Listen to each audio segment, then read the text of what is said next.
जरा एजाज साहब को रखिएगा स्क्रीन पर। एजाज साहब बड़ा मुस्कुरा रहे हैं आप जो अमन और शांति का पैगाम भेजने वाले मुल्क को ग्रे लिस्ट में क्यों डाला गया था हुजूर? बिल्कुल, एक बार नहीं 4 बार। ऐसे सवाल का जवाब आज दर्शकों को दे दे जो अमन और पैगाम, अमन शांति का पैगाम वो ग्रे लिस्ट में क्यों गया था हुजूर? सर सुन तो लीजिए, मुझे हंसी इस बात के ऊपर आ रही है। आप कह रहे हैं कि आप हंस क्यों रहे हैं कि आपके मेहमान उस स्टेट में बैठ के बात कर रहे हैं कि बुचर ऑफ गुजरात जिनका प्राइम मिनिस्टर है, जिसकी दहशतगर्दी की वजह से हमारा जो सुप्रीम कोर्ट ने उनको क्लीन चिट दी है। अपने गटर के ढक्कन को बचाइए, वो तक निकल रहा है आपका। आप अपने मुल्क की स्थिति देखिए, आपके मुल्क में बिजली गुल हो जा रही है। चले यहाँ पर शांति वार्ता कराने के लिए, खाने को दाने नहीं, पीने को पानी नहीं। सुन लीजिए कटोरा खाली है, मुझे मालूम है कटोरा खाली है, बहुत ज्यादा दिक्कत है, कर्ज में डूबे हुए हैं। पहले जिसके लिए आप कबूतर बने हो, मैसेंजर बने हो, उनके लिए कम से कम लॉयल होकर के काम कर लो। मैं ये एक सलाह दूंगा, कम से कम उनके लिए लॉयल बन जाओ। लॉयल बन के काम तो सुन लीजिए, टुकड़े देके जाएंगे तो थोड़ा कर चुका पूरी बात तो सुन लीजिए, पूरी बात तो सुन लीजिए कि हमने कनाडा में जाके सिखों को नहीं कत्ल किया था। अरे दूसरी बात है कि हम बराबरी की बुनियाद पर बात करते हैं। ये प्रोपेगेंडा यहाँ ना चला है, किसने जाके किसको कत्ल किया था? प्रोपेगेंडा नहीं चला, ये तो कनाडा की पार्लियामेंट के ऊपर डिस्कस हुई है। भेजे हुए आतंकी पूरी दुनिया में शांति फैला रहे हैं, आपके भेजे हुए आतंकी, आपके भेजे हुए टेररिस्ट ग्रुप, और जिनको आपने अपने आप पर शह दिया हुआ, यही आपके पापा, यही आपके पापा ने ढूंढ निकाला था आपके मुल्क से। ऑस्ट्रेलिया में एबटाबाद में किसको छुपा रखा था आपने?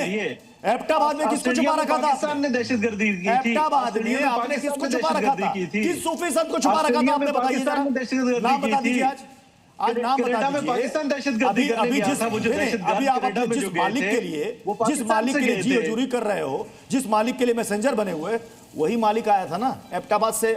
जिस सूफी संत को नाम बोल रहा हूँ, उस सूफी संत का नाम क्या था सर? Osama bin Laden. अच्छा, ओसामा बिन लादेन। हाँ, ओसामा बिन लादेन, इसको छुपा रखा था। अरे हमें नहीं मालूम, यहाँ नहीं है। और जब मार के ले गए, जब पता चला कि मुश्किल ले गए, अच्छा यहाँ छिपा था, हमें तो मालूम नहीं था। अरे बाबा, अरे मतलब आप, मैं इसलिए कह रहा हूँ, आप जिसके लिए काम कर रहे हो, जिसके लिए दलाली कर रहे हो, कम से कम उसके साथ तो लॉयल बन जाओ।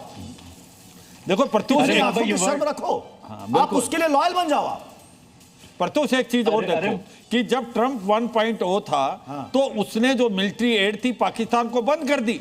उसने कहा कि लास्ट हमने जो 10-12 साल में $33 बिलियन दिए हैं पाकिस्तान को, वो पैसा इन्होंने तालिबान को दे दिया, जो कि अमेरिका के अगेंस्ट लड़ रहा है। तो ये जो एक तरफ से क्रिस क्रॉस करना, पलटी मारना, ये पाकिस्तान की एक प्रकार से रिवाज है, इसमें कोई शक नहीं। और ये बार बार इसलिए किया जा रहा है कि भाई आज जो बातचीत हो रही है इस्लामाबाद में, हम चाहते हैं सक्सेसफुल हो, मगर उसके चांसेस इसलिए कम है। पाकिस्तान तो एक आतंकवाद का गढ़ है, पाकिस्तान जो कर रहा है वो अमेरिका के पक्ष की तरफ कर रहा है, ईरान को उसके ऊपर भरोसा नहीं है, इजराइल इस बातचीत का हिस्सा नहीं है, तो कहां से ये सक्सेसफुल होगी? तो ये चीजें सोचनी चाहिए कि भाई अगर आपने मीडिएशन करनी है तो वो दर्जा भी तो होना चाहिए ना। आप मैसेंजर बन के कहीं मीडिएशन नहीं कर सकते। आप फैसिलिटेटर अगर बनना चाहते हैं तो आपके पास ये रुतबा होना चाहिए कि आप इन्फ्लुएंस कर पाए अमेरिका को भी और ईरान को भी। और इजराइल के साथ तो आपके डिप्लोमेटिक रिलेशन नहीं है, तो इजराइल तो हिस्सा बनेगा नहीं। तो फिर ये बातचीत का नतीजा क्या निकलेगा?